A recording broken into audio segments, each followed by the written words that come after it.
Hello అందరికీ welcome back to our channel. రాగి బూరెలు పొంగుతూ మెత్తగా రావాలంటే ఈ విధంగా ట్రై చేయండి. ముందుగా అయితే ఒక బౌల్ తీసుకొని 1 కప్పు రాగి పిండి, పావు కప్పు వరకు గోధుమ పిండి, కోకోనట్ ఇలాచీ పౌడర్, 1 కప్పు బెల్లం కూడా తీసుకొని ప్యాన్లో వేసుకొని అయితే కొద్దిగా వాటర్ వేసుకొని అయితే కరిగించండి.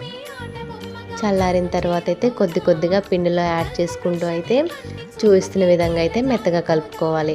మీకు అది సరిపోకపోతే మామూలు వాటర్ కూడా యాడ్ చేసుకుని అయితే కొద్దిగా మెత్తగా కలుపుకోవచ్చు. మెత్తగా కలుపుకోవడం వల్ల బూరెలు బాగా పొంగుతాయి. చూస్తున్నారు కదా, ఈ విధంగా మెత్తగా కలుపుకున్న తర్వాత పాలిథిన్ కవర్కి అయితే ఆయిల్ అప్లై చేసుకొని అయితే మరీ సన్నగా కాకుండా లావుగా కాకుండా చూసిన విధంగా అయితే ఒత్తుకోండి. ఇప్పుడైతే స్టవ్ మీద కడాయి పెట్టుకొని ఆయిల్ బాగా హీట్ అయిన తర్వాత అయితే ఒక్కొక్కటిగా వేసుకొని పైనుంచి ఆయిల్ ఇలా అంటూ ఉంటుంటే బూరెలు బాగా పొంగుతాయి. ఇదే విధంగా మిగతా బూరెలు కూడా వేసుకోండి.